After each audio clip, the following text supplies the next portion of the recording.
Bonjour et bienvenue à Comprendre pour vivre. Il avait une discussion une fois qui allait comme ça, entre deux personnes. Ce qui est vrai pour toi est vrai pour toi.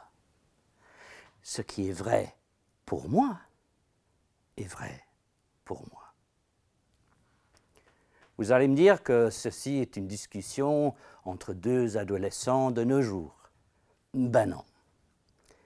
Ça sont les paroles, selon Platon, que Socrate a dit. Et aujourd'hui, on va regarder un petit peu cette notion de « y a-t-il une vérité absolue ?» On vit dans un monde qu'aujourd'hui, au nom de la tolérance et les minorités, on accepte de moins en moins des absolus. Le système éducatif, politique et surtout les médias donnent de plus en plus de place aux croyances minoritaires et tout d'un coup ça devient l'ordre du jour. Mais à l'intérieur de tout ceci, des idées des hommes, de leurs préférences et de leurs croyances, il y a une chose qui est absolument sûre et certaine, c'est que la vérité absolue n'est pas facultative, mais elle est factuelle. Factuelle. 2 plus 2 égale 4, on est d'accord. Personne ne va nous dire que c'est 3 ou que c'est 5. 2 plus 2 égale 4, une vérité absolue. Alors moi, je vous propose que celui ou ce qui est derrière cet univers, ce monde, ma vie, votre vie, ça c'est la vérité absolue. Aujourd'hui, personne ne croit encore que tout vient de rien. Ou ceux qui le croient peut-être pas pour la bonne raison. Il a un architecte, il a un constructeur. Et dépendant de qui cette personne est, c'est lui ou elle qui fait la loi.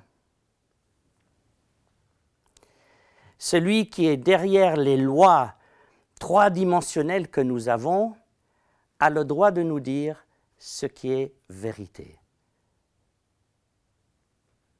Matthieu a une histoire qui me plaît beaucoup. Et ça montre un petit peu le dilemme qu'ont les gens qui cherchent la vérité. Une fois, il a des pharisiens, des hommes religieux qui viennent à Jésus et il lui dit « Sous quelle autorité fais-tu ce que tu fais? Qui t'a donné cette autorité ?» Et Jésus leur répond, il dit « Je vais vous poser une question et je vous répondrai ensuite. Le baptême de Jean le Baptiste, est-ce que ça venait de Dieu ou est-ce que c'est des hommes ?» Et les Écritures nous disent que ces hommes religieux se mis de côté et petit à petit, ils se parlent entre eux, ils disent « Mais si on dit que le baptême de Jean-Baptiste était divin, il va dire « Mais alors pourquoi est-ce que vous ne vous êtes pas fait baptiser ?»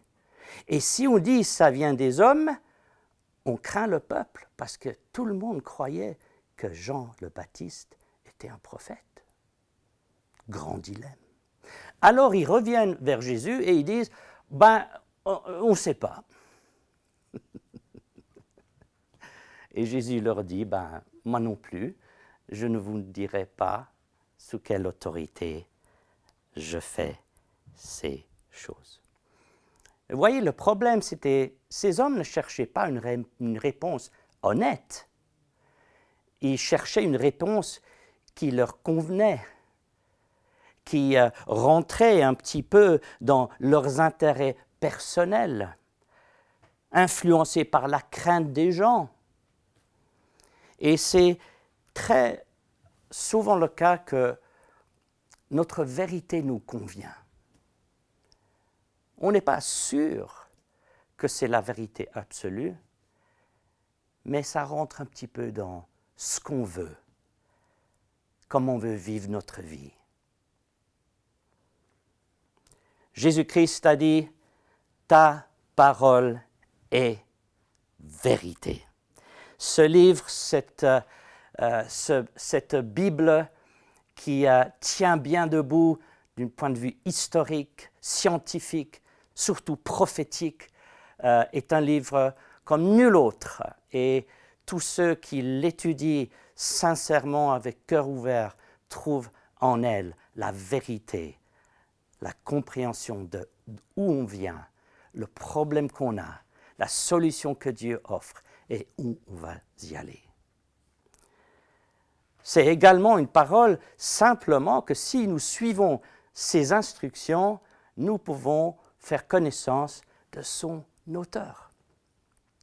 Je me rappelle une fois, j'étais à Rio de Janeiro, c'était Sao Paulo, et j'ai rencontré Liam Gallagher. Maintenant, Liam Gallagher est le frontman du groupe Oasis, qui dans les années 90 était probablement le plus grand groupe de rock du monde.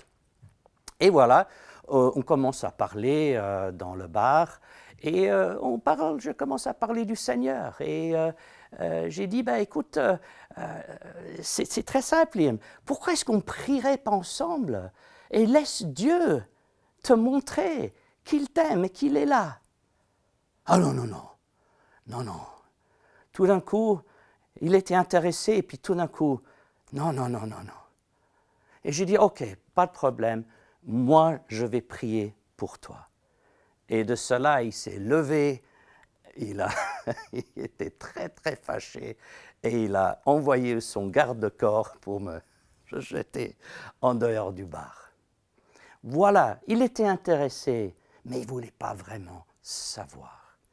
La vérité peut être connue parce que la vérité est une personne. Jésus-Christ a dit, je suis la vérité. Pourquoi? Parce qu'il est la parole de Dieu. Toutes choses ont été faites par cette parole, qui n'est nul autre que le Fils de Dieu, le Créateur de toutes choses. C'est lui qui a mis en place les lois de la physique, de la biologie, mathématiques, la moralité, ses décisions à lui. Et qui sommes-nous, hommes, de dire au Créateur qui a fait toutes choses, non, ce n'est pas la vérité absolue, c'est ce que je crois qui compte. Non, ce n'est pas ce que nous croyons qui compte, ce que nous voulons qui compte, c'est ce que Dieu dit. C'est ça qui compte, c'est ça la vérité absolue. Et les définitions essentielles de la vie par Jésus-Christ dans sa parole sont simples à comprendre. Il y a aussi des fois des gens, oui, ok, vérité absolue, Jésus, oui, mais on ne peut pas vraiment comprendre ce qu'il a à dire. Si, c'est très simple. Ce qui est simple dans la parole peut être compris simplement par tout le monde. Mais je pense que le monde chrétien subit un petit peu ces mêmes attaques où de moins en moins on veut parler de vérité absolue.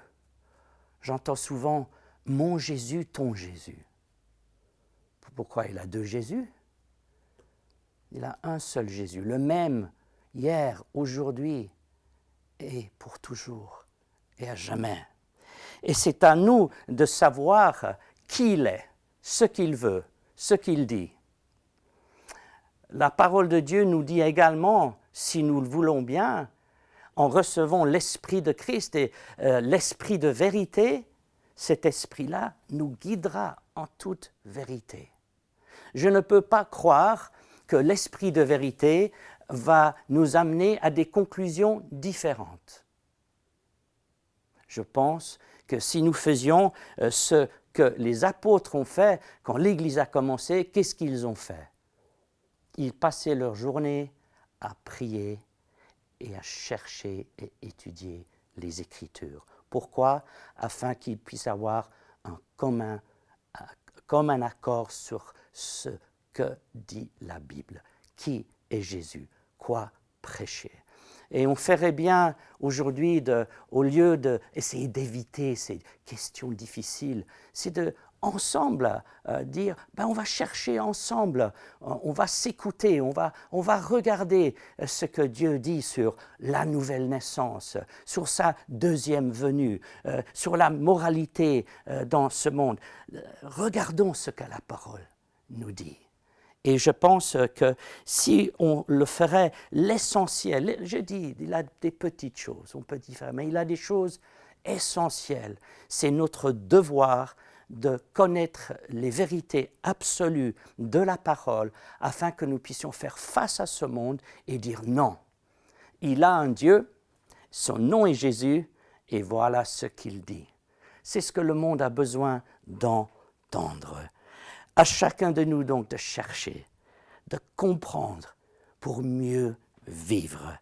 Les vérités que nous trouvons, nous pouvons ensuite les partager avec les autres, convaincus, sachant que ce que nous partageons est véritable vérité. Que Dieu vous bénisse. À bientôt.